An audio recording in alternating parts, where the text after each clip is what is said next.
Hey everybody, it's Magic Prepper. And there's a sign of the times going on right now that I wanted to share with everybody because it comes from personal experience and it just kind of reminded me of something that we need to consider when it comes to the value of our assets related to preparedness. So basically, when it comes to firearms, I do a lot of trading or swapping things out in order to make sure I can test out new platforms, maybe upgrade and sometimes access some of that value depending on a financial situation that arises or who knows what else, right? And lately, it's been much more difficult accomplishing that. When I say that, what I mean is that I can post a listing for something that'll be up for 30 days, 60 days.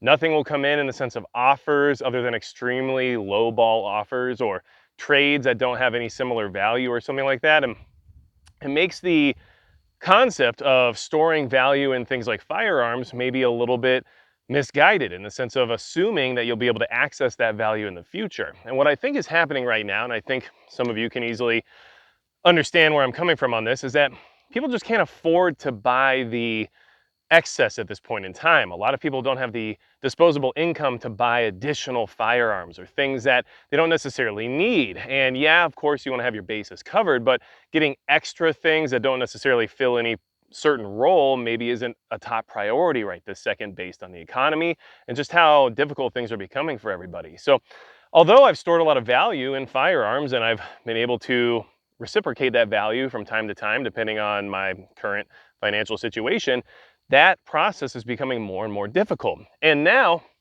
we even have the ATF proposing new rules where they're trying to basically say that if you are in, even as an individual, the process of selling firearms in order to generate a profit, then you need to be licensed and go through all the proper channels the same way as an FFL. And that's very simplified in the sense of what it is they're trying to propose as a rule. But basically, they're trying to get rid of the idea of private firearm sales. So it's becoming more difficult to find people who specifically want the firearms you're trying to sell or trade or whatever it is.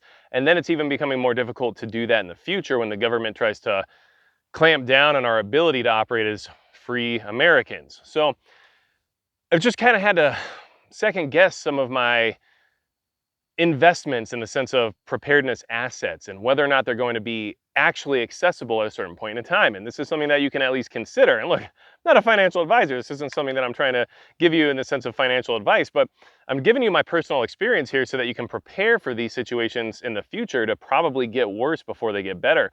So if you have a ton of stuff invested into niche items like particular firearms platforms or things of that nature, and you're expecting to be able to access that financial investment in the future in the case of an emergency or something along those lines, it might not be as easy as it sounds, or you'll have to go to a local gun store or a pawn shop and take a huge loss on that initial investment. And that's also going to be problematic. Now, it's happening to a lot of things other than firearms as well, and it definitely makes you think about what it is that you might be able to access in the sense of value in the future, regardless of everybody's personal situation. And really quickly, I do need to mention that Midway USA is the biggest supporter of the channel. And obviously they help me out when it comes to being able to be financially stable, but also helping me out when it comes to a lot of preparedness related items that can easily use some necessary upgrades.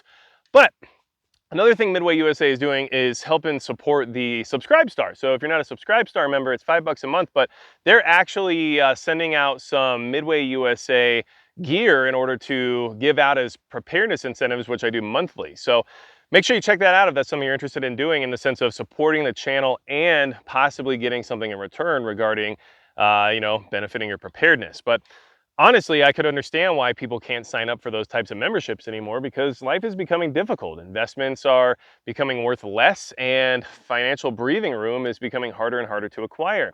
And one thing that I'll just mention in the sense of a little bit off topic related to that just also showed me where things are heading is that I collect a lot of things, right? And one of the things I collect is Magic the Gathering cards, which a lot of you might surmise is where my name might have came from, which it most certainly is. So that being said, I have cards that used to have a value of like $350, which are now worth like $230. And at one point in time, were even as low as like $150. So even in the collector sphere, or even in the, I guess you would say, niche item sphere of investments, where people are putting value onto these items based on their desire more than their needs, Well, everything seems to be losing value in that regard. So when it comes to wanting to invest in things that people are going to have built-in value for, you have to think about what it is that people will need no matter what, because that's where a lot of people's income is heading to at this point in time. That disposable income might not even be a thing anymore. So what people are doing is that,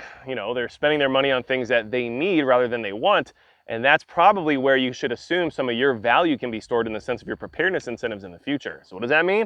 Obvious, food, water, electricity, things that everybody on the planet's going to need. Consider the idea of what happened during the 2020 toilet paper shortage, right? The reason toilet paper became such a hot commodity is because everybody wants to use it and everybody needs it. Talk to, Eastern Asia about that. But in general, people need it. So it had suddenly a lot of value and a lot of demand, and the supply went away. These are considerations to make now when it comes to your thoughts on being able to reciprocate some of your financial investments post any type of economic calamity that we're likely facing here in the future.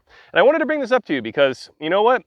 Swapping out firearms and trying to upgrade based on starting in one position and then selling it or trading it in towards something slightly better in order to kind of keep that ball rolling forward is becoming more and more difficult. And now the federal government wants to make it even more difficult. And people don't have the financial breathing room to invest in things like niche firearms any longer. So what is it they're actually going to need, and what's the baseline of necessities for everybody moving into the future? And then consider that when it comes to storing value in any of your preparedness items. And another thing to add based on this conversation is that I understand where precious metals stand in regards to preparedness and storing financial wealth, not necessarily using it as a growth tool or a mechanism of gaining financial breathing room, but as a way of ensuring that you don't lose everything. So it's a possibility I might work with like a gold or precious metals entity at some point here in the near future, because I see why that has that level of value, because it's always had value versus people wanting things like this aren't necessarily jumping through hoops to get them at this point. But there will always be demand for some things, and some of those things might be where it's a safer bet to be able to access that financial investment in the future. So just wanted to have this conversation. It's just personal experience that I'm dealing with right now, and something that I think a lot of you could probably relate to. If you have things that you would want to add or things that you think would maintain good financial value during the course of like an SHTF scenario, leave it in the comments below. These are all things that we should be considering and that we can all help each other out with when it comes to ideas. And anything else you need from me, go to magicprepper.com. And besides that, it's going to be it for Magic Prepper.